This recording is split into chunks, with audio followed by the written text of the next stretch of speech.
ನಮಸ್ಕಾರ ವಿದ್ಯಾರ್ಥಿಗಳೇ, ನನ್ನ ಹೆಸರು ಶಿವಕುಮಾರ್ ಸೂರ್ಯವಂಶಿ. ನಾವು ಸಮಾಜ ಅಧ್ಯಯನದಲ್ಲಿ ಈಗ 13ನೇ ಅಧ್ಯಾಯಕ್ಕೆ ಈಗ ಬಂದಿದ್ದೇವೆ. ಸೊ ಇಲ್ಲಿವರೆಗೆ ನಾವು 12 ಅಧ್ಯಾಯಗಳನ್ನು ಮುಗಿಸಿದ್ದೇವೆ. 13ನೇ ಅಧ್ಯಾಯಕ್ಕೆ ಬಂದಾಗ ನಾವು 13ನೇ ಅಧ್ಯಾಯದ ಹೆಸರು ಏನಂದರೆ ಭಾರತದ ಅರಣ್ಯ ಸಂಪತ್ತು ಅಂಥೇಳಿ. ಭಾರತದ ಅರಣ್ಯ ಸಂಪತ್ತು. ಸೊ ನಾವು ಕಳೆದ ಪಾಠದಲ್ಲಿ ಅಂದರೆ 12ನೇ ಅಧ್ಯಾಯದಲ್ಲಿ ನಾವು ಭಾರತದ ಮಣ್ಣುಗಳ ಬಗ್ಗೆ ಅಭ್ಯಾಸ ಮಾಡಿದ್ದೇವೆ. ಭಾರತದ ಮಣ್ಣಿನ ವಿಧಗಳು, ಮಣ್ಣಿನ ಸಂರಕ್ಷಣೆ, ಮಣ್ಣಿನ ಸವಕಳಿ ಹಾಗೂ ಅದಕ್ಕೆ ಮಣ್ಣಿನ ಸವಕಳಿ ತಡೆಗಟ್ಟುವಾದಂಥ ಉಪಾಯಗಳು, ಇವೆಲ್ಲವನ್ನು ನಾವು 12ನೇ ಅಧ್ಯಾಯದಲ್ಲಿ ಪಾಠ ಮಾಡಿದ್ದೇವೆ. ಈಗ ನಾವು 13ನೇ ಅಧ್ಯಾಯಕ್ಕೆ ಬಂದಿದ್ದೇವೆ. ಸೊ ಭಾರತದ ಅರಣ್ಯ ಸಂಪತ್ತು. ಅರಣ್ಯ ಸಂಪತ್ತು ಬಗ್ಗೆ ನಾವು ಹೇಳಬೇಕಾದ್ರೆ ಅದಕ್ಕಿಂತ ಮುಂಚೆವಾಗಿ ನಾನು ಇನ್ನೊಂದು ಸಾರಿ ಹೇಳಕ್ಕೆ ನಿಮಗೆ ಇಷ್ಟಪಡ್ತಿದ್ದೇನೆ. ಪ್ರೆಸೆಂಟ್ ಕ್ಲಾಸ್ನಿಂದ ಕೊಡುವಂಥ ಪ್ರತಿಯೊಂದು ಪಾಠಗಳು, ಪ್ರತಿಯೊಂದು ವಿಷಯಗಳು ಅತಿ ಮುಖ್ಯವಾಗಿವೆ ಅಂತೇಳಿ ನಾನು ನಿಮ್ಮನ್ನು ಹೇಳಕ್ಕೆ ಇಷ್ಟಪಡ್ತಿದ್ದೇನೆ. ಯಾಕೆಂದರೆ ಇಲ್ಲಿ ಕೊಡುವಂಥ ಪಾಠ, ಇಲ್ಲಿ ನೀಡುವಂಥ ನಿಮಗೆ ವಿಷಯಗಳು ಬೇರೆ ಯಾವುದೇ ನಿಮಗೆ ಕ್ಲಾಸ್ನಲ್ಲಿ ಇಷ್ಟು ಸವಿಸ್ತಾರವಾದಂಥ ಮಾಹಿತಿಗಳು ಸಿಗುವುದಿಲ್ಲ ಅಂತೇಳಿ ನಾನು ನಿಮಗೆ ಹೇಳಕ್ಕೆ ಇಷ್ಟಪಡ್ತಾ ಇದ್ದೇನೆ. ಅದು ಯಾವುದೇ ವಿಷಯ ಇರ್ಬೋದು, ಪ್ರತಿಯೊಂದು ವಿಷಯ ಕೂಡ ತಮಗೆ ನಿಮ್ಮ ಶೈಕ್ಷಣಿಕ ದೃಷ್ಟಿ ಹಾಗೂ ನಿಮ್ಮ ಮುಂದಿನ ಜೀವನ ದೃಷ್ಟಿಯಿಂದ ಕೂಡ ಈ ಕ್ಲಾಸ್ಗಳು ನಿಮಗೆ ಅತಿ ಮುಖ್ಯವಾಗಿದೆ ಅಂತೇಳಿ ನಾನು ಹೇಳಕ್ಕೆ ಇಷ್ಟಪಡ್ತಾ ಇದ್ದೇನೆ. ಸೊ ಪ್ರೆಸೆಂಟ್ ಕ್ಲಾಸ್ನಲ್ಲಿ ಕೊಡುವಂಥ ಪ್ರತಿಯೊಂದು ಪಾಠಗಳು ತಾವು ಒಳ್ಳೆ ರೀತಿಯಲ್ಲಿ ಅಭ್ಯಾಸ ಮಾಡಿ ನಿಮ್ಮ ಶಿಕ್ಷಣ ಜೀವನ, ಶೈಕ್ಷಣಿಕ ಜೀವನ ಮತ್ತು ನಿಮ್ಮ ಮುಂದಿನ ಜೀವನ, ವೈಯಕ್ತಿಕ ಜೀವನದಲ್ಲಿ ತಾವು ಯಶಸ್ವಿ ಆಗಲಿ ಅಂತೇಳಿ ನಾನು ಸಂಸ್ಥೆ ಪರವಾಗಿ ಹಾಗೂ ನಾನು ವೈಯಕ್ತಿಕವಾಗಿ ನಿಮ್ಮನ್ನು ಹಾರೈಸುವನಾಗಿದ್ದೇನೆ. ಸೊ ವಿದ್ಯಾರ್ಥಿಗಳೇ, ನಾವೀಗ ಪಾಠಕ್ಕೆ ಬರುವುದಾದರೆ ಭಾರತದ ಅರಣ್ಯ ಸಂಪತ್ತು ಅಂಥೇಳಿ ನಾವು ಪಾಠದ ವಿಷಯವಾಗಿ ಓದುವರಾಗಿದ್ದೇವೆ. ಈ ಭಾರತದ ಅರಣ್ಯ ಸಂಪತ್ತು ನೋಡಿರಿ, ಭಾರತದಲ್ಲಿ ಯಾವ್ಯಾವ ಸಂಪತ್ತುಗಳಿವೆ. ಮೊದಲನೇದಾಗಿ ಭಾರತ ಅರಣ್ಯ ಸಂಪತ್ತು ಅಂದರೆ ಇದು ನಮ್ಮ ದೇಶದ ಸಂಪತ್ತು, ದೇಶದ ಸಂಪತ್ತು.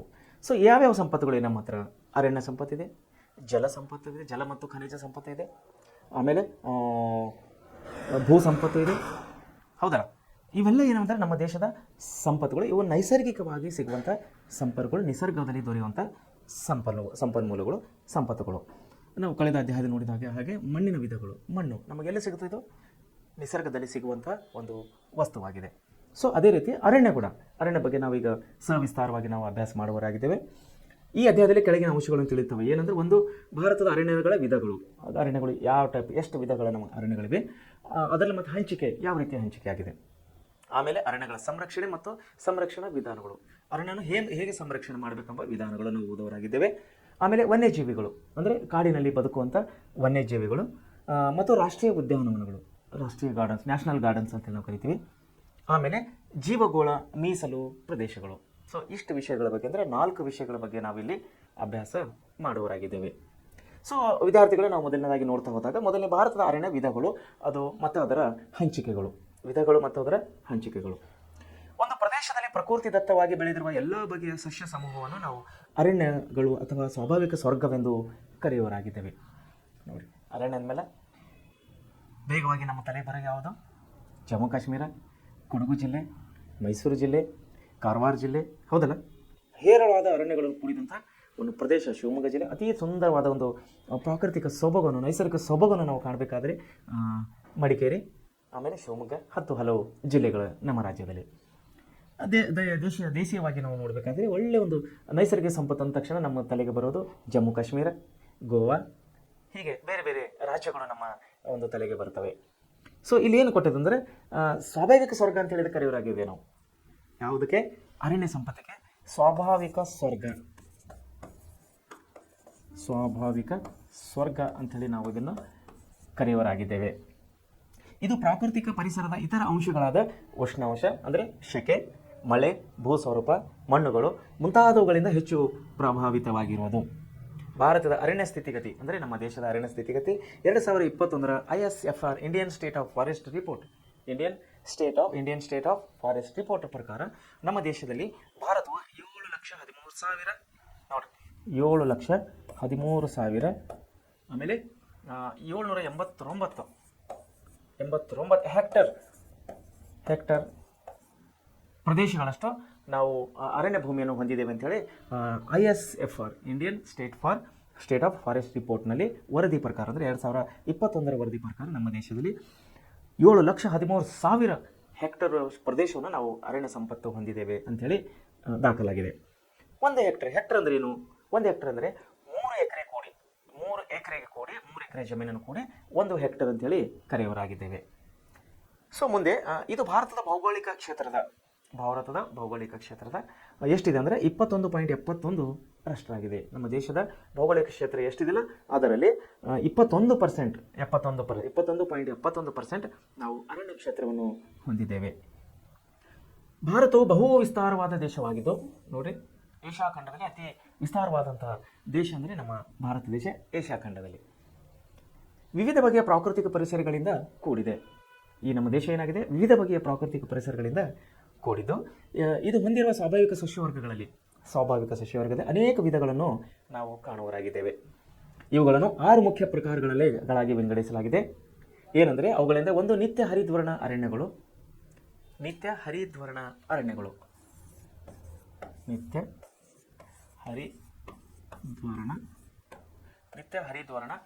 ಅರಣ್ಯಗಳು. ಆಮೇಲೆ ಮ್ಯಾಂಗ್ರೋವ್ಸ್ ಅರಣ್ಯಗಳು, ಎರಡನೇದೊಂದು ಎಲೆ ಉದುರುವ ಮಾನ್ಸೂನ್ ಅರಣ್ಯಗಳು ಅಂತ ಕರಿತೀವಿ ನಾವು, ಮಾನ್ಸೂನ್ ಅರಣ್ಯಗಳು. ಆಮೇಲೆ ಮೂರನೇದಾಗಿ ಉಷ್ಣವಲಯ ಹುಲ್ಲುಗಾವಲು ಅರಣ್ಯ ಅಂತೇಳಿ, ಉಷ್ಣವಲಯ ಹುಲ್ಲುಗಾವಲ ಅರಣ್ಯಗಳು. ಸೊ ಆಮೇಲೆ ಮ್ಯಾಂಗ್ರೋವ್ಸ್ ಅರಣ್ಯಗಳು, ಮರುಭೂಮಿ ಅರಣ್ಯಗಳು ಹಾಗೂ ಹಿಮಾಲಯದ ಅಲೈನ್ ಅರಣ್ಯಗಳು. ಸೊ ಈ ರೀತಿ ನಾವು 6 ವಿಧದ ಅರಣ್ಯಗಳನ್ನು ನಾವು ಕಾಣುವರಾಗಿದೆ. 6 ವಿಧವಾಗಿ ಈ ಅರಣ್ಯ ಪ್ರದೇಶವನ್ನು 6 ಭಾಗಗಳಲ್ಲಿ ವಿಂಗಡಿಸಲಾಗಿದೆ. ನಿತ್ಯ ಹರಿದ್ವರ್ಣ ಅರಣ್ಯಗಳು. ಏನಿದು ನಿತ್ಯ ಹರಿದ್ವರ್ಣ ಅರಣ್ಯಗಳಂದರೆ, ಭಾರತದಲ್ಲಿ ನಿತ್ಯ ಹರಿದ್ವರ್ಣ ಅರಣ್ಯಗಳು 250 ಸೆಂಟಿಮೀಟರ್ಗಿಂತ ಹೆಚ್ಚು ಮಳೆ ಪಡೆಯುವ ಪ್ರದೇಶಗಳು, ಅಂದರೆ 900ಗಿಂತ ಕಡಿಮೆ ಮಳೆಯನ್ನು 900 ಮೀಟರ್ಗಿಂತ ಕಡಿಮೆ ಎತ್ತರವನ್ನು ಹೊಂದಿರುವ ಪ್ರದೇಶಗಳಲ್ಲಿ ನಾವು ಕಾಣುವರಾಗಿದ್ದೇವೆ. ಎಲ್ಲಿ ಕಾಣುವರಾಗಿದ್ದೇವೆ ಈ ನಿತ್ಯ ಹರಿದ್ವರ್ಣ ಅಂದರೆ 250 ಸೆಂಟಿಮೀಟರ್ಗಿಂತ ಜಾಸ್ತಿ ಮಳೆ ಆಗೋದು. ಮಳೆಯನ್ನು ಎದರಲ್ಲಿ ಅಳಿತೀವಿ ನಾವು, ಸೆಂಟಿಮೀಟರ್ನಲ್ಲಿ ಅಳಿತೀವಿ. 2 ಸೆಂಟಿಮೀಟರ್, 4 ಸೆಂಟಿಮೀಟರ್, 6 ಸೆಂಟಿಮೀಟರ್ ಮಳೆ ಆಗಿದೆ ಇವತ್ತ ಅಂಥೇಳಿ ಪೇಪರ್ನಲ್ಲಿ ಪ್ರತಿ ದಿವಸ ಬರ್ತಾ ಇರುತ್ತೆ ಅಲ್ಲಿ ಮಳೆಗಾಲಲ್ಲಿ. ಮತ್ತು ಅಲ್ಲಿ ಭೂಪ್ರದೇಶ ಎಂಥದ್ದಿರುತ್ತೆ ಅಂದರೆ ಸಮುದ್ರ ಮಟ್ಟದಿಂದ 900 ಮೀಟರ್ಗಿಂತ ಎತ್ತರವಾದಂಥ ಪ್ರದೇಶಗಳಲ್ಲಿ ನಾವು ನಿತ್ಯ ಹರಿದ್ವರ್ಣ ಅರಣ್ಯಗಳನ್ನು ನಾವು ಕಾಣುವರಾಗಿದ್ದೇವೆ. ಈ ಬಗೆಯ ಅರಣ್ಯಗಳು, ಇಂಥ ಬಗೆಗಳ ಅರಣ್ಯಗಳು ನಮ್ಮ ಕಡೆ ಎಲ್ಲಿ ಸಿಗ್ತವೆ ನೋಡೋಕೆ ನಮಗಂದರೆ, ಒಂದು ಪಶ್ಚಿಮ ಘಟ್ಟಗಳು, ಈಶಾನ್ಯ ರಾಜ್ಯಗಳಾದಂಥ ಆಸಾಂ, ಮೇಘಾಲಯ, ತ್ರಿಪುರ, ಮಣಿಪುರ, ನಾಗಾಲ್ಯಾಂಡ್ ಮತ್ತು ದ್ವೀಪಗಳಾದ ಅಂಡಮಾನ್, ನಿಕೋಬಾರ್ ಹಾಗೂ ಲಕ್ಷದ್ವೀಪಗಳಲ್ಲಿ ಕಂಡುಬರುತ್ತವೆ. ಭಾರತದಲ್ಲಿ ನಿತ್ಯ ಹರಿದ್ವರ್ಣ ಅರಣ್ಯಗಳು ಸುಮಾರು 2.6 ಲಕ್ಷ ಹೆಕ್ಟೇರ್ ಪ್ರದೇಶದಲ್ಲಿ ಹರಡಿದೆ. ಈ ಪ್ರದೇಶದಲ್ಲಿ ಸಸ್ಯವರ್ಗವು ವರ್ಷವೆಲ್ಲ ಹಸಿರಾಗಿರುವುದರಿಂದ ಇವುಗಳನ್ನು ನಿತ್ಯ ಹರಿದ್ವರ್ಣ ಅಥವಾ ಸದಾ ಹಸಿರಾಗಿರುವ ಅರಣ್ಯಗಳೆಂದು ನಾವು ಕರೆಯುತ್ತೇವೆ. ಸೊ ಈ ನಿತ್ಯ ಹರಿದ್ವರ್ಣ ಪ್ರದೇಶ ನಮ್ಮ ದೇಶದಲ್ಲಿ ಎಷ್ಟಿದೆ ಅಂದರೆ 2.6 ಲಕ್ಷ ಹೆಕ್ಟೇರ್ ಪ್ರದೇಶವನ್ನು ನಾವು ನಿತ್ಯ ಹರಿದ್ವರ್ಣ ಪ್ರದೇಶ ಅಂತೇಳಿ ಕರೆಯುವರಾಗಿದ್ದೇವೆ. ಹಾಗಾದರೆ ಎಲ್ಲಿದೆ ನಿತ್ಯ ಹರಿದ್ವರ್ಣ ಪ್ರದೇಶ ಅಂದರೆ, ನಿತ್ಯ ಹರಿದ್ವರ್ಣ ಅಂದರೆ ದಿನನಿತ್ಯ ಹಸಿರಾಗಿರುವಂಥ ಪ್ರದೇಶ. ನೋಡ್ರಿ, ನಿತ್ಯ ಹರಿದ್ವರ್ಣ ಅಂದರೆ ಏನಂದರೆ ವರ್ಷವೆಲ್ಲ ಹಸಿರಾಗಿರುವುದರಿಂದ ಈ ಪ್ರದೇಶವನ್ನು ವರ್ಷವೆಲ್ಲ ಅಂದರೆ ದಿನನಿತ್ಯ ಅಂದಂಗೆ ಹಸಿರಾಗಿ ಇರುವಂಥ ಈ ಕಾಡು ಪ್ರದೇಶ ಅಥವಾ ಅರಣ್ಯ ಪ್ರದೇಶ ಇದ್ದದಕ್ಕಾಗಿ ನಾವು ಇದನ್ನು ನಿತ್ಯ ಹರಿದ್ವರ್ಣ ಪ್ರದೇಶ ಅಂತೇಳಿ ಕರೆಯುವರಾಗಿದ್ದೇವೆ. ಆಮೇಲೆ ಇದು ಎಷ್ಟಿದೆ ಪ್ರದೇಶ ನಮ್ಮದು ಅಂದರೆ, ನಮ್ಮ ದೇಶದಲ್ಲಿ 2.6 ಲಕ್ಷ ಹೆಕ್ಟೇರ್ ಪ್ರದೇಶದಿಂದ ಕೂಡಿದೆ. ಇದು ನಾವು ಕಾಣಬೇಕಾದ್ರೆ ಪಶ್ಚಿಮ ಘಟ್ಟಗಳು ಮತ್ತು ಈ ಕಡೆ ಪೂರ್ವದಲ್ಲಿ ಬಂದಾಗ ಅಥವಾ ಪಶ್ಚಿಮದಲ್ಲಿ ಬಂದಾಗ, ಈಶಾನ್ಯ ರಾಜ್ಯಗಳ ಕಡೆ ಬಂದಾಗ ಆಸಾಂ, ಮೇಘಾಲಯ, ತ್ರಿಪುರ, ಮಣಿಪುರ, ನಾಗಾಲ್ಯಾಂಡ್ ಮತ್ತು ದ್ವೀಪಗಳಾದ ಅಂಡಮಾನ್ ಮತ್ತು ನಿಕೋಬಾರ್ ದ್ವೀಪಗಳಲ್ಲಿ ಈ ನಿತ್ಯ ಹರಿದ್ವರ್ಣ ನಾವು ಅರಣ್ಯಗಳನ್ನು ಕಾಣುವರಾಗಿದ್ದೇವೆ.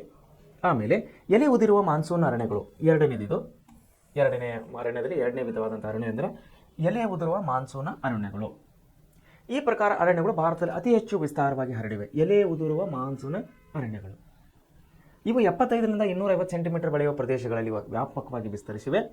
ಇವು ಭಾರತದ ಒಟ್ಟು ಅರಣ್ಯ ಪ್ರದೇಶದ 65% 65.50 ಅರಣ್ಯ ಪ್ರದೇಶದ ಟೋಟಲ್ ಅರಣ್ಯ ಪ್ರದೇಶದ ಇಷ್ಟು ಭಾಗವನ್ನು ಹರಡಿದೆ.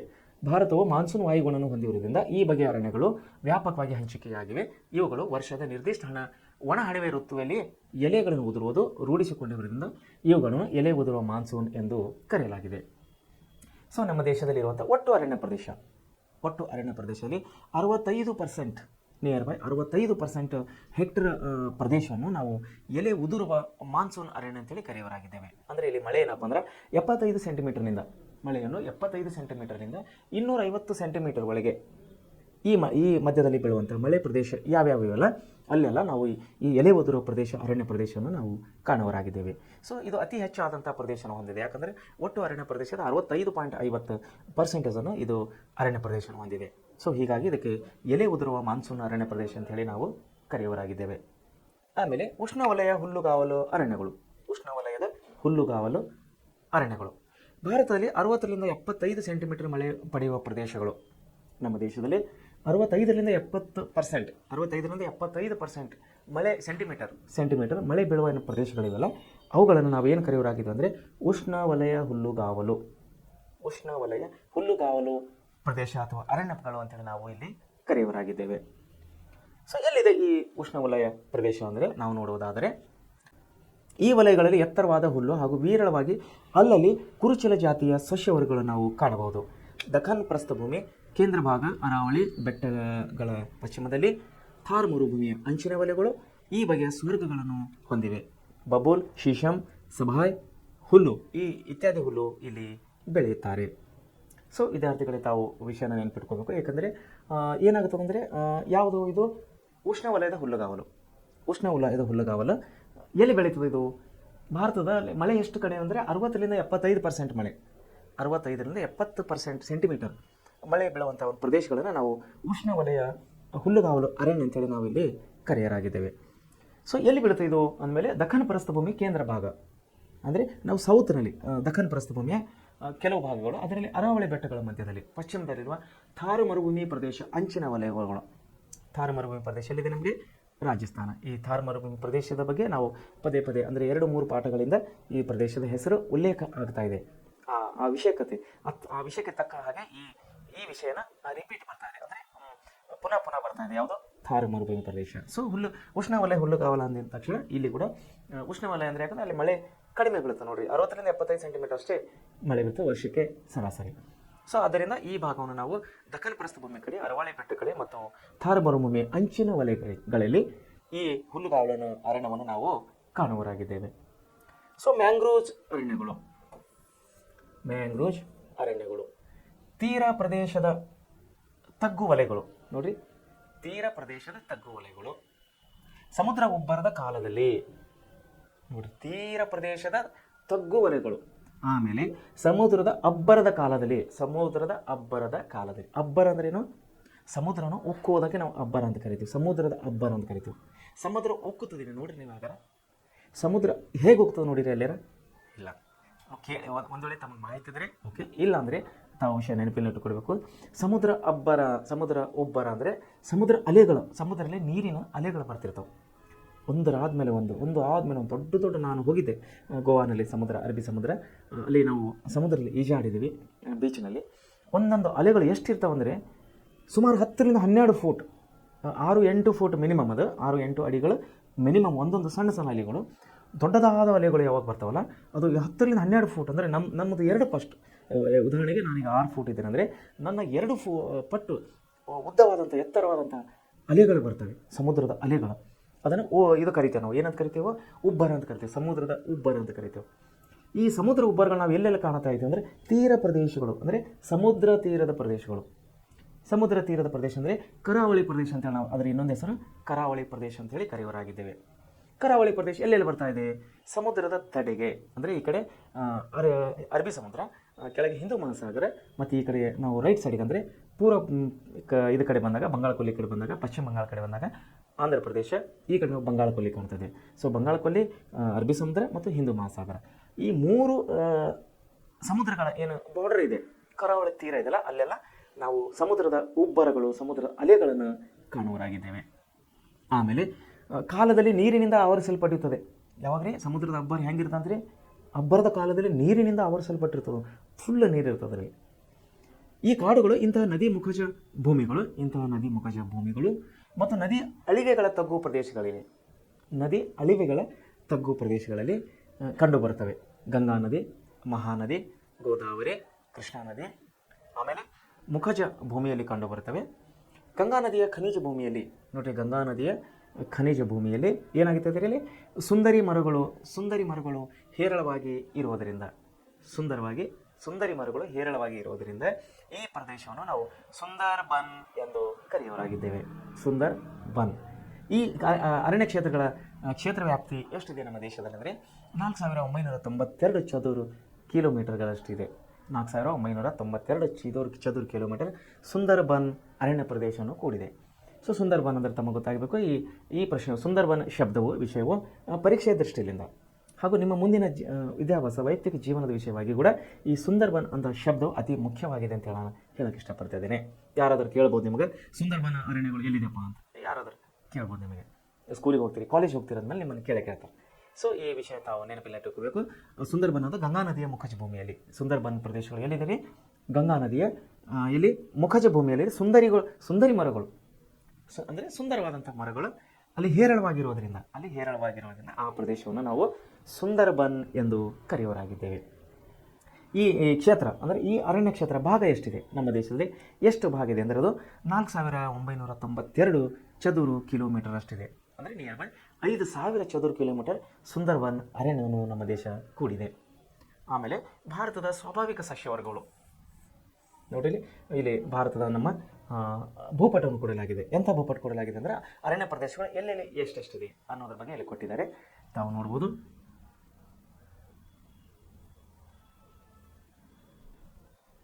ನೋಡಿ, ಭಾರತದ ಸ್ವಾಭಾವಿಕ ಸಸ್ಯವರ್ಗಗಳು ಇಲ್ಲೇನು ಕೊಟ್ಟಿದ್ದಾರೆ? ಈ ಕಡೆ ನಮಗೆ ಚೀನಾ ದೇಶ ಬಾರ್ಡರ್ ಇದೆ, ಆಮೇಲೆ ಈ ಕಡೆ ಪಾಕಿಸ್ತಾನ ಇದೆ, ಆಮೇಲೆ ನೇಪಾಳ ಇದೆ, ಭೂತಾನ್, ಬಾಂಗ್ಲಾದೇಶ, ಮಯನ್ಮಾರ್, ಬಂಗಾಳ ಕೊಲ್ಲಿ ಹಾಗೂ ಶ್ರೀಲಂಕಾ, ಲಕ್ಷದ್ವೀಪ ನಮ್ಮ ದೇಶ. ಸೊ ಹೀಗಾಗಿ ಈ ನಮ್ಮ ದೇಶದ ಬಾರ್ಡರ್ನಲ್ಲಿ ಅಂದರೆ ಸರಹದ್ದಿನಲ್ಲಿ ನಾವು ಕರಿತೀವಲ್ಲ ಇರುವಂಥ ದೇಶಗಳು ಇಲ್ಲಿ ನಿತ್ಯ ಸೂಚನೆ ಕೊಟ್ಟಿದ್ದಾರೆ.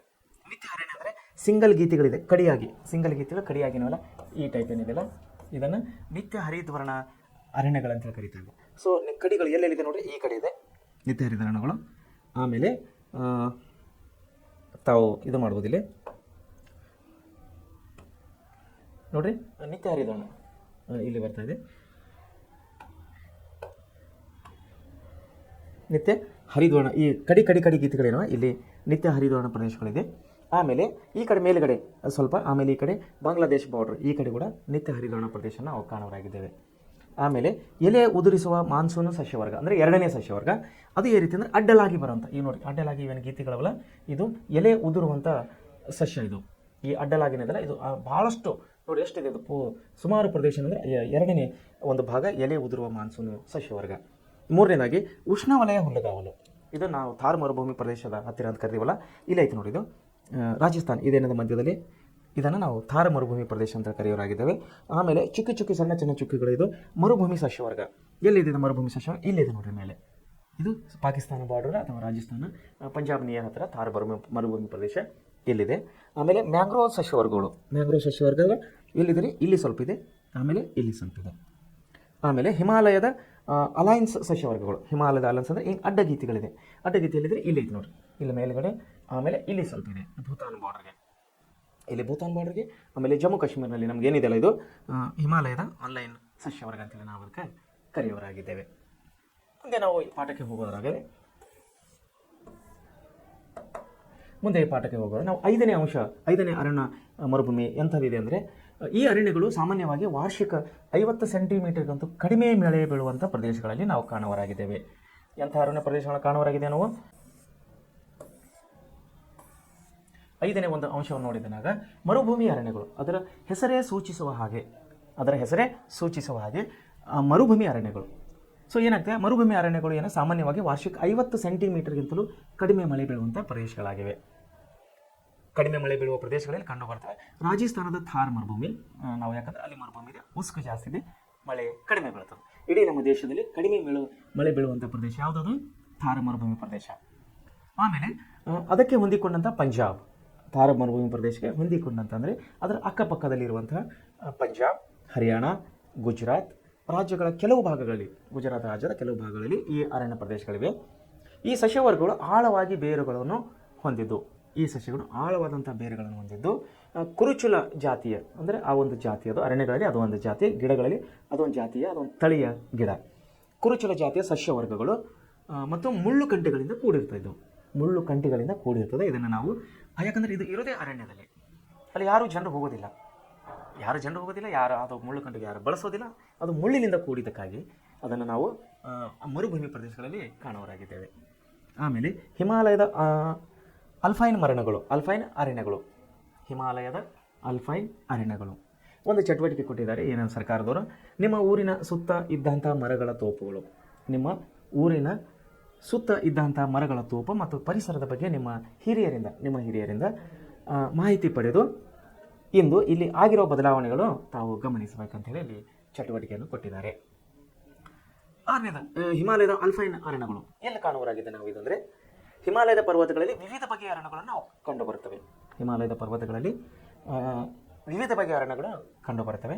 ಯಾಕೆಂದರೆ ಎತ್ತರವು ಹೆಚ್ಚಿದಂತೆ ನೋಡಿ, ಅರಣ್ಯದ ಎತ್ತರವು ಹೆಚ್ಚಿದಂತೆ ಅಲ್ಲೇನಾಗ್ತದೆ ಅಂದರೆ, ಎತ್ತರವು ಹೆಚ್ಚಿದಂತೆ ಉಷ್ಣವಲಯದಿಂದ ಧ್ರುವ ಪ್ರದೇಶವರೆಗಿನ ವೈವಿಧ್ಯಮಯ ವಾಯು ಗುಣವನ್ನು ಈ ಪರ್ವತಗಳಲ್ಲಿ ನಾವು ಕಾಣುವರಾಗಿದ್ದೇವೆ. ವಾಯುಗುಣಕ್ಕೆ ಅನುಗುಣವಾಗಿ, ವಾಯುಗುಣಕ್ಕೆ ಅನುಗುಣವಾಗಿ ವಿವಿಧ ಪ್ರಕಾರದ ಸಸ್ಯವರ್ಗಗಳು ನೋಡಿ, ವಿವಿಧ ಪ್ರಕಾರದ ಸಸ್ಯವರ್ಗಗಳು ಇಲ್ಲಿ ಕಂಡುಬರುವವು. ಇಲ್ಲಿ ಬೆಳೆಯುವ ಮುಖ್ಯ ಬೆಳೆಗಳೆಂದರೆ, ಮರಗಳೆಂದರೆ ಸಾಲ್, ಬೈರ, ಟೋನ್, ಸಿಲ್ವರ್, ಸ್ಟ್ರೋಸ್, ಲಾರೆಲ್ ಮುಂತಾದ ಎಲೆ ಮನುಷ್ಯಾದ ಅರಣ್ಯಗಳು ಪ್ರಧಾನವಾಗಿ ಇಲ್ಲಿ ಬೆಳೆಯವರಾಗಿದ್ದೇವೆ. ಎಂಥ ಗಿಡಗಳು ಇಲ್ಲಿ ಬೆಳೆಯವರಾಗಿದ್ದೇವೆ ನಾವು? ಒಂದು ಸಾಲ್ ಅಂತೇಳಿ, ಒಂದು ಸಾಲ್, ಎರಡನೇದಾಗಿ ಬೈರ, ಎರಡನೇದಾಗಿ ಟೋನ್, ಮೂರನೇದಾಗಿ ಟೋನ್, ಆಮೇಲೆ ಸಿಲ್ವರ್,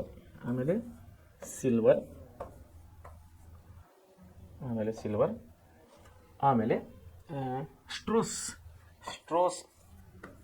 ಸ್ಟ್ರೋಸ್ ಅನ್ನುವಂಥ ಒಂದು ಗಿಡಗಳನ್ನು ನಾವಿಲ್ಲಿ ಕಾಣುವರಾಗಿದೆ. ಸ್ಟ್ರೋಸ್ ಅನ್ನುವಂಥ ಇದು ಒಂದು ಜಾತಿಯ ಮರ. ಮತ್ತು ಲಾರೆಲ್ ಇದು ಕೂಡ ಒಂದು ಜಾತಿಯ ಮರ. ಮತ್ತು ಎಲೆ ಮೊನಚಾದ ಅರಣ್ಯಗಳು, ಎಲೆ ಮೊನಚಾದ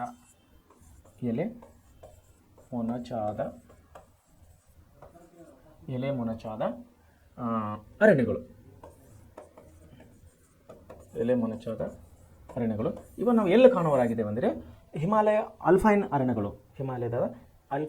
ಅರಣ್ಯಗಳು ಅಲ್ಲಿ ಈ ಥರದ ನಾವು ಇಷ್ಟು ಮರಗಳನ್ನು ನಾವು ಕಾಣುವರಾಗಿದ್ದೇವೆ. ಆಮೇಲೆ ಅರಣ್ಯದ ಹಂಚಿಕೆ ನೋಡಿ, ಯಾವುದೇ ಪ್ರದೇಶವು ಅರಣ್ಯದ ಹಂಚಿಕೆ ಅಂದರೆ ಏನ್ರಿ? ಈಗ ಭೂಮಿಗೆ ಹಂಚಿಕೆ ಅಂತ ಕರಿದೇವೆ ನಾವು. ಕಳೆದ ಅಧ್ಯಾಯದಲ್ಲಿ ನೀರಿನ ಹಂಚಿಕೆ ಓದಿದ್ದೇವೆ ನಾವು. ಆಮೇಲೆ ಪ್ರಾಕೃತಿಕ ಹಂಚಿಕೆಯನ್ನು ಓದಿದ್ದೇವೆ, ಪ್ರಕೃತಿಕವಾಗಿ ಸಿಗುವ ನೈಸರ್ಗಿಕ ಸಂಪನ್ಮೂಲ ಹಂಚಿಕೆಗಳನ್ನು ನಾವು ಓದಿದ್ದೇವೆ. ಅಧಿಕಾರ ಹಂಚಿಕೆ, ನಾವು ರಾಜಕೀಯಕ್ಕೆ ಬಂದಾಗ ಅಧಿಕಾರ ಹಂಚಿಕೆ ಅಂತ ಕರಿತೀವಿ, ಆಸ್ತಿ ಹಂಚಿಕೆ ಅಂತ ಕರಿತೀವಿ. ಇವೆಲ್ಲವನ್ನು ಹಂಚಿಕೆ ಅಂದರೆ ಭಾಗಗಳನ್ನು ಮಾಡುವುದು, ವಿವಿಧ ವಿಭಾಗಗಳನ್ನು ಮಾಡೋದಕ್ಕೆ ನಾವು ಹಂಚಿಕೆ ಅಂತ ಹೇಳಿ ಕರಿತೀವಿ.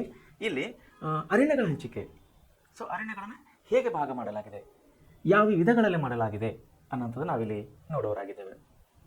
ಯಾವುದೇ ಪ್ರದೇಶವು ಅನುಕೂಲಕರ ಪರಿಸರವನ್ನು ಹೊಂದಿರಲು ನೋಡಿ, ಯಾವುದೇ ಪರಿಸರವು ಅನುಕೂಲಕರ ಪರಿಸರವನ್ನು ಹೊಂದಲು 33% ಅರಣ್ಯ ಕ್ಷೇತ್ರವನ್ನು ಹೊಂದಿರಬೇಕು. ಎಷ್ಟು ಪರ್ಸೆಂಟ್ ಆಗಿರ್ಬೇಕ್ರಿ ಅದು ಅರಣ್ಯ ಪ್ರದೇಶ? 33% ಕ್ಷೇತ್ರವನ್ನು ಅರಣ್ಯ ಪ್ರದೇಶವನ್ನು ಹೊಂದಿರಬೇಕು. ರಾಷ್ಟ್ರೀಯ ಅರಣ್ಯ ನೀತಿಯು ಸೂಚಿಸಿದೆ. ಈಗ 33% ಇರಬೇಕಂತೇಳಿ ಯಾರು ಹೇಳಿದ್ದಾರೆ?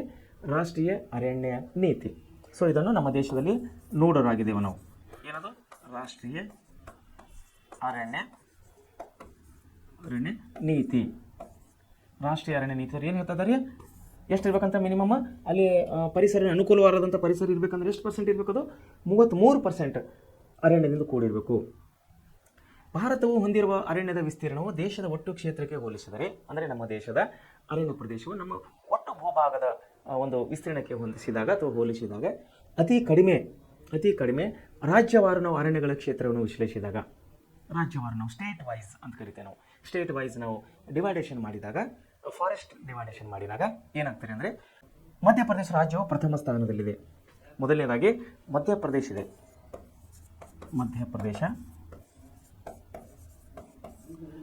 ಆಮೇಲೆ ಮಧ್ಯಪ್ರದೇಶ ಪ್ರಥಮ ಸ್ಥಾನದಲ್ಲಿದ್ದರೆ ಹರಿಯಾಣ ರಾಜ್ಯವು ಕೊನೆಯ ಸ್ಥಾನದಲ್ಲಿದೆ.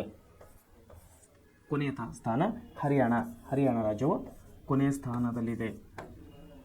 ಆಮೇಲೆ ಕರ್ನಾಟಕ ನಮ್ಮ ದೇಶದ ಸ್ಥಾನದಲ್ಲಿದ್ದರೆ ಕರ್ನಾಟಕವು 6ನೇ ಸ್ಥಾನದಲ್ಲಿದೆ. ಸ್ಥಾನದಲ್ಲಿದೆ. 6ನೇ ಸ್ಥಾನದಲ್ಲಿದೆ. ಯಾವುದರಲ್ಲಿ ಇದು? ಅರಣ್ಯಗಳ ಹಂಚಿಕೆಗಳಲ್ಲಿ. ಅರಣ್ಯಗಳು ಅಂದರೆ ಡಿವೈಡೇಷನ್, ಫಾರೆಸ್ಟ್ ಡಿವೈಡೇಷನ್, ಅರಣ್ಯದ ಹಂಚಿಕೆ ಅಂತ ನಾವು ಕರಿತೀವಿ. ಫಾರೆಸ್ಟನ್ನು ನಾವು ಡಿವೈಡ್ ಮಾಡಿದಾಗ ಸ್ಟೇಟ್ ವೈಸ್ ಅಂದರೆ ರಾಜ್ಯವಾರ ವಿಂಗಡಣೆ ಮಾಡಿದಾಗ ಅತಿ ಹೆಚ್ಚು ಅರಣ್ಯ ನಮ್ಮ ದೇಶದಲ್ಲಿ ಕಂಡುಬರೋದು ಎಲ್ಲಂದರೆ ಮಧ್ಯಪ್ರದೇಶನಲ್ಲಿ. ಆಮೇಲೆ ಅತಿ ಕಡಿಮೆ ಅರಣ್ಯ ಪ್ರದೇಶ ನಾವು ಕಾಣುವುದು ನಮ್ಮ ದೇಶದ ಎಲ್ಲಿ ಅಂದರೆ ಅದು ಹರಿಯಾಣ ರಾಜ್ಯದಲ್ಲಿ ಕಾಣುವರಾಗಿದ್ದೇವೆ. ಮೊದಲನೇದಾಗಿ ಮಧ್ಯಪ್ರದೇಶದಲ್ಲಿ ಎಲ್ಲಕ್ಕಿಂತ ಜಾಸ್ತಿ ಅರಣ್ಯ ಪ್ರದೇಶ ಅಂದರೆ ಹೆಚ್ಚುವರಿ ಅರಣ್ಯ ಪ್ರದೇಶವನ್ನು ನಾವು ಕಾಣುವರಾಗಿದ್ದೇವೆ. ಮತ್ತು ಹರಿಯಾಣ ರಾಜ್ಯದಲ್ಲಿ, ಚಿಕ್ಕ ರಾಜ್ಯದಲ್ಲಿ ನಾವು ಅತಿ ಕಡಿಮೆ ಅರಣ್ಯ ಪ್ರದೇಶವನ್ನು ನಾವಿಲ್ಲಿ ಕಾಣುವರಾಗಿದ್ದೇವೆ. ಸೊ ಹಾಗಾದರೆ ನಮ್ಮ ರಾಜ್ಯ, ನಮ್ಮ ಕರ್ನಾಟಕ ರಾಜ್ಯ ನಮ್ಮ ದೇಶದಲ್ಲಿ ಎಷ್ಟನೇ ಸ್ಥಾನದಲ್ಲಿದೆ? ಅರಣ್ಯ ಹಂಚಿಕೆಯಲ್ಲಿ ಎಷ್ಟು ಪ್ರಮಾಣದ ಅರಣ್ಯ ಇದೆ, ಎಷ್ಟನೇ ಸ್ಥಾನದಲ್ಲಿದೆ ಅಂತ ನಾವು ನೋಡೋದಾದರೆ ನಮ್ಮ ರಾಜ್ಯವು 6ನೇ ಸ್ಥಾನದಲ್ಲಿ, ಕರ್ನಾಟಕ ರಾಜ್ಯವು 6ನೇ ಸ್ಥಾನದಲ್ಲಿ ಹಂಚಿಸಲ್ಪಟ್ಟಿದೆ.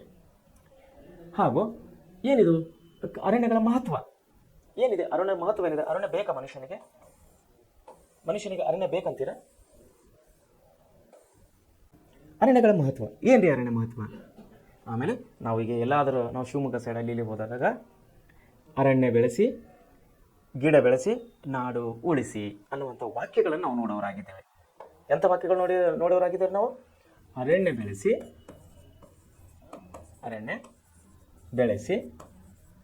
ನಾಡನ್ನು ಉಳಿಸಿರಿ.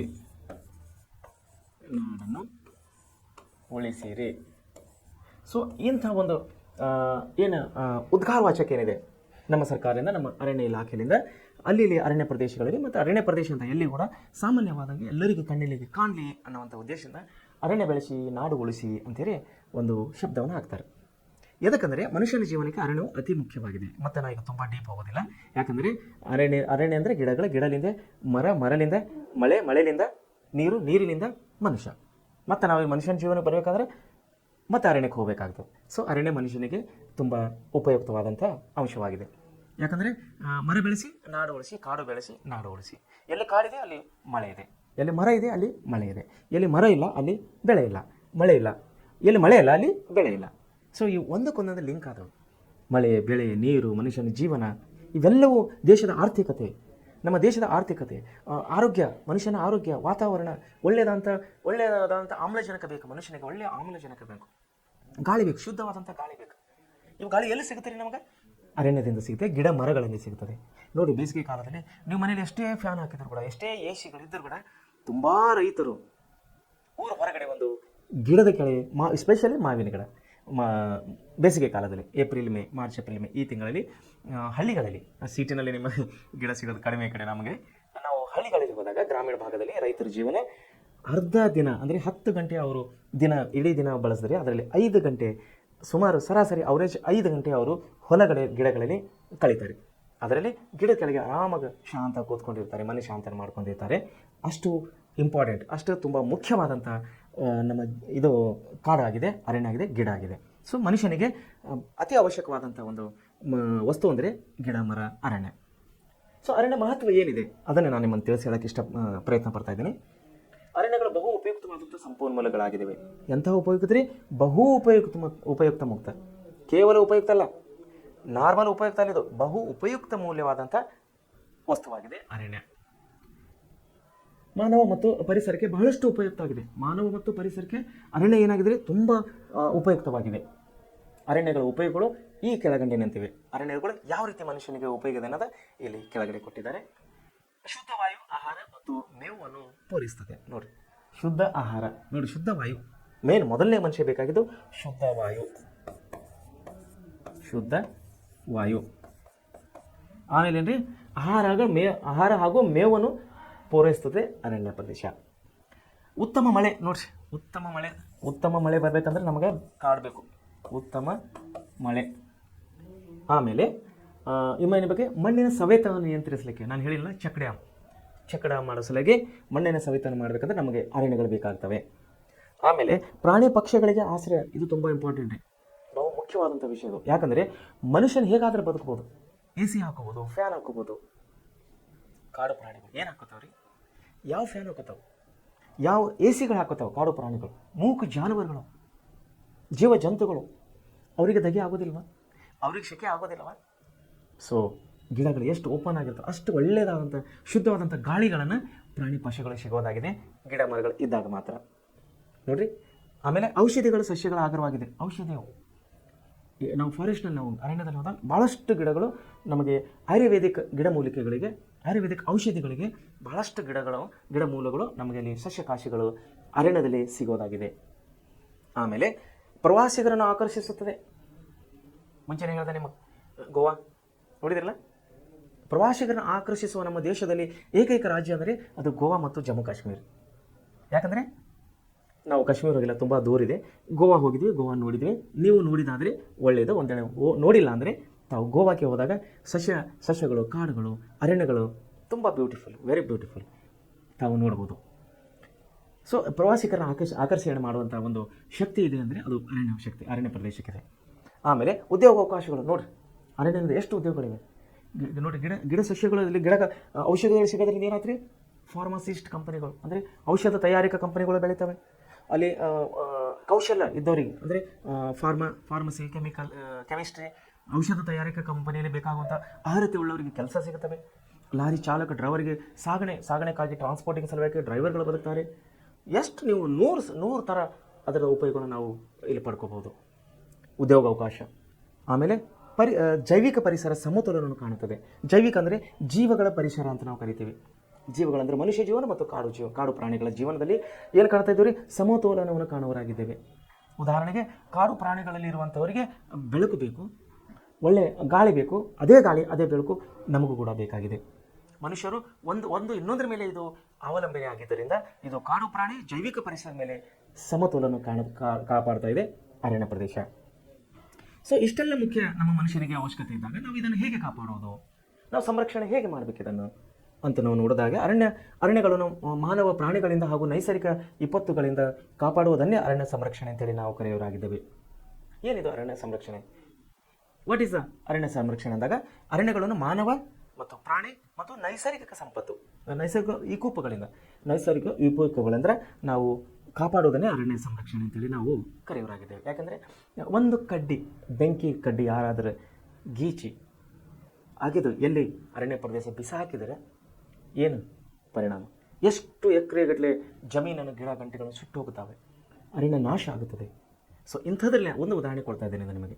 ಇಂಥದ್ರಿಂದ ನಾವು ಒಂದು ಭಾರತದ ಪ್ರಜೆಯಾಗಿ, ಒಂದು ಸಮಾಜದ ಜವಾಬ್ದಾರಿಯುತ ಮನುಷ್ಯನಾಗಿ ನಾವು ಅರಣ್ಯವನ್ನು ಕಾಪಾಡೋದು ನಿಮ್ಮೆಲ್ಲರ ಕರ್ತವ್ಯವಾಗಿದೆ.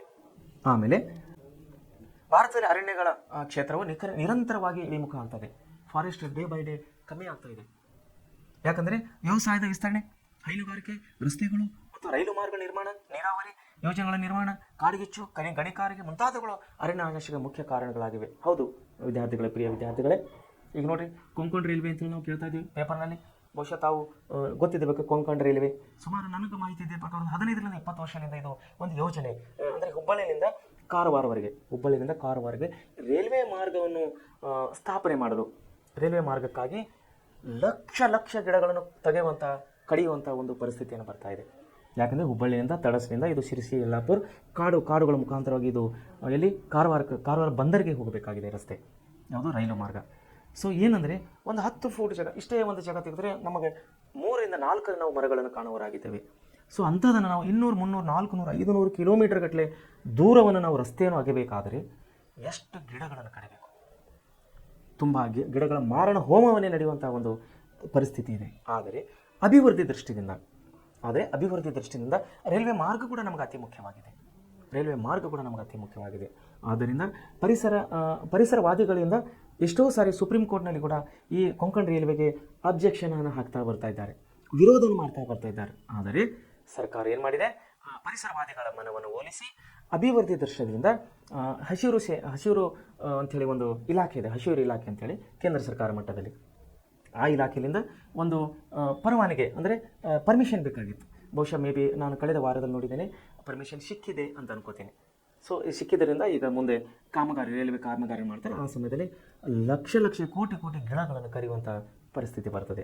ಸೊ ಇಂಥ ನಾನು ಒಂದು ಉದಾಹರಣೆ ಕೊಡ್ತೇನೆ. ರೈಲ್ವೆ ಮಾರ್ಗ ಇದನ್ನೇ ನಾವು ಜಲಮಾರ್ಗಕ್ಕೆ ಬಂದಾಗ, ನೀರಾವರಿ ಇಲಾಖೆಗೆ ಬಂದಾಗ, ಹೈನುಗಾರಿಕೆ, ರಸ್ತೆಗಳು, ಜಿಲ್ಲಾ ಮಟ್ಟದ, ತಾಲೂಕು ಮಟ್ಟದ ಹೈವೇ ರಸ್ತೆಗಳು, ಇವೆಲ್ಲವನ್ನು ಮಾಡಬೇಕಾದ್ರೆ ನಾವು ಗಿಡಗಳನ್ನು ಕಡಿಬೇಕಾಗುತ್ತದೆ. ಸೊ ಅದರಿಂದಾಗಿ ಅರಣ್ಯಗಳನ್ನು ಸಂರಕ್ಷಿಸಬೇಕಾದ ಅತ್ಯಂತ ಮುಖ್ಯವಾಗಿದೆ. ಇದಕ್ಕಾಗಿ ಕೆಲವು ಸಂರಕ್ಷಣಾ ಕ್ರಮಗಳನ್ನು ಕೈಗೊಳ್ಳಬೇಕಾಗಿದೆ. ಎಂಥ ನಾವು ಕ್ರಮಗಳು ಕೈಗೊಳ್ಳಬೇಕಾಗಿದೆ ಅಂದರೆ ಕಾಡ್ಗಿಚ್ಚು ಉಂಟು ಮಾಡುವ ಘರ್ಷಿತ ಮರಗಳನ್ನು ಕಡಿತೆಗೆಯುವುದು, ಅರಣ್ಯದ ಮರಗಳಿಗೆ ತಗುಲುವ ರೋಗಗಳನ್ನು ನಿಯಂತ್ರಿಸುವುದು, ಆಮೇಲೆ ಸಸ್ಯಗಳನ್ನು ನೆಡುವುದು, ಬೀಜಗಳನ್ನು ಹರಡುವುದು, ಕಾನೂನುಬಾಹಿರವಾಗಿ ಮರವನ್ನು ಕಡಿಯುವುದು ಮತ್ತು ಅರಣ್ಯಗಳಲ್ಲಿ ಸಾಕು ಪ್ರಾಣಿಗಳ ಮೇವಿಸಿಕೆಯನ್ನು ನಿಯಂತ್ರಿಸುವುದು, ಸಾರ್ವಜನಿಕರನ್ನು ಗಿಡ ನೆಡಲು ಪ್ರೋತ್ಸಾಹಿಸುವುದು, ಅವುಗಳ ಪ್ರಾಮುಖ್ಯತೆ ಬಗ್ಗೆ ತಿಳಿಯಲು ಸಾರ್ವಜನಿಕ ಒಂದು ಜಾಗೃತಿನೇ ಆಗಬೇಕಿದೆ. ಅರಣ್ಯ ರಕ್ಷಣೆ ಬಗ್ಗೆ ಸಾರ್ವಜನಿಕರಿಗೆ ಒಂದು ದೊಡ್ಡ ಒಂದು ಕ್ರಾಂತಿಯನ್ನೇ ಆಗಬೇಕಿದೆ, ಜಾಗೃತಿಯ ಕಾರ್ಯಕ್ರಮ ಆಗಬೇಕಿದು. ಆಮೇಲೆ ಪ್ರಾಮುಖ್ಯತೆ ಬಗ್ಗೆ ತಿಳುವಳಿಕೆ ನೀಡಿ ರಕ್ಷಣೆ ಪ್ರೇರಿಸುವುದು, ಸಾಮಾಜಿಕ ಅರಣ್ಯ ಯೋಜನೆ ತ್ವರಿತವಾಗಿ ಯಶಸ್ವಿಯಾಗಿ ಕಾರ್ಯಗೊಳಿಸುವುದು. ಇವೆಲ್ಲ ಒಂದು ಯೋಜನೆಗಳ ಮುಖಾಂತರ, ಇವೆಲ್ಲ ವಿಧಾನಗಳ ಮೂಲಕವಾಗಿ ನಾವು ಅರಣ್ಯವನ್ನು ರಕ್ಷಣೆ ಮಾಡಬಹುದಾಗಿದೆ. ವನ್ಯಜೀವಿ ಧಾಮಗಳು, ವಿವಿಧ ಪ್ರಾಣಿಗಳನ್ನು ಅವುಗಳ ಮೂಲ ಸ್ಥಳದಲ್ಲಿಯೇ ಸಂರಕ್ಷಣೆ ವನ್ಯಜೀವಿ ಧಾಮಗಳು ನಿರ್ಮಿಸಲಾಗಿದೆ. ಭಾರತದಲ್ಲಿ ಇಂದು ಸುಮಾರು 567 ವನ್ಯಜೀವಿ ಧಾಮಗಳಿವೆ. ಅವುಗಳಲ್ಲಿ ಪ್ರಮುಖವಾದ ತಮಿಳುನಾಡು ಮಧುಮಲೆ ಕನ್ಯಾಕುಮಾರಿಯಲ್ಲಿ, ಪಶ್ಚಿಮ ಬಂಗಾಳದ ಮಹಾನಂದ ಚಪ್ರಮರಿಯಲ್ಲಿ, ಆಮೇಲೆ ರಾಜಸ್ಥಾನದ ಬಸ್ಸಿ ಅನ್ನುವಂಥ ಸವಾಯಿ ಮಾನ್ಸಿಂಗ್ ಉದ್ಯಾನವನ ಧಾಮಗಳು, ಹಾಗೂ ಹರಿಯಾಣದ ಕಲೇಸಾರ್ ನಹರ್ ಅನ್ನುವಂಥ ಪ್ರದೇಶದಲ್ಲಿ, ಮತ್ತು ಪಂಜಾಬ್ನ ಬೀರ್ ಮೋತಿ ಬಾಗ್ ಮತ್ತು ಹರಿಕೆ ಅನ್ನುವಂಥ ಪ್ರದೇಶದಲ್ಲಿ, ಮತ್ತು ಆಂಧ್ರ ಪ್ರದೇಶದ ಕೊಲ್ಲೇರು ಅಥವಾ ಕೃಷ್ಣ ಎಂಬ ಪ್ರದೇಶದಲ್ಲಿ ನಾವು ವನ್ಯಜೀವಿ ಧಾಮಗಳನ್ನು ಕಾಣುವರಾಗಿದ್ದೇವೆ. ರಾಷ್ಟ್ರೀಯ ಉದ್ಯಾನವನಗಳು ಭಾರತದಲ್ಲಿ ಸ್ಥಾಪಿತವಾದಂಥ ಮೊದಲ ರಾಷ್ಟ್ರೀಯ ಉದ್ಯಾನವನ ಅಂದರೆ ಉತ್ತರಾಖಂಡದ ಜಿಮ್ ಕಾರ್ಬೆಟ್ ರಾಷ್ಟ್ರೀಯ ಉದ್ಯಾನ. ಭಾರತದ ಪ್ರಮುಖ ರಾಷ್ಟ್ರೀಯ ಉದ್ಯಾನಗಳು ಯಾವೆಂದರೆ ಒಂದು ಕಾಜಿರಂಗ ರಾಷ್ಟ್ರೀಯ ಉದ್ಯಾನವನ, ಇದು ಆಸಾಂ ರಾಜ್ಯದಲ್ಲಿ ಬರ್ತದೆ. ಆಮೇಲೆ ಸುಂದರ್ಬನ್ ರಾಷ್ಟ್ರೀಯ ಉದ್ಯಾನ, ಮುಂಚೆ ನಮಗೆ ಬಂದಿದ್ದಲ್ಲ ವಿಷಯ, ಪಶ್ಚಿಮ ಬಂಗಾಳದಲ್ಲಿ. ಆಮೇಲೆ ಹಜಾರಿಬಾಗ್ ರಾಷ್ಟ್ರೀಯ ಉದ್ಯಾನವನ, ಇದು ಜಾರ್ಖಂಡ್ನಲ್ಲಿದೆ. ಆಮೇಲೆ ಗೀರ್ ರಾಷ್ಟ್ರೀಯ ಉದ್ಯಾನವನ, ಇದು ಗುಜರಾತ್ನಲ್ಲಿದೆ. ಆಮೇಲೆ ಕನ್ಹಾ ರಾಷ್ಟ್ರೀಯ ಉದ್ಯಾನವನ, ಇದು ಮಧ್ಯಪ್ರದೇಶದಲ್ಲಿದೆ. ಮತ್ತು ತಡೋಬಾ ರಾಷ್ಟ್ರೀಯ ಉದ್ಯಾನವನ, ಇದು ಮಹಾರಾಷ್ಟ್ರ ರಾಜ್ಯದಲ್ಲಿದೆ.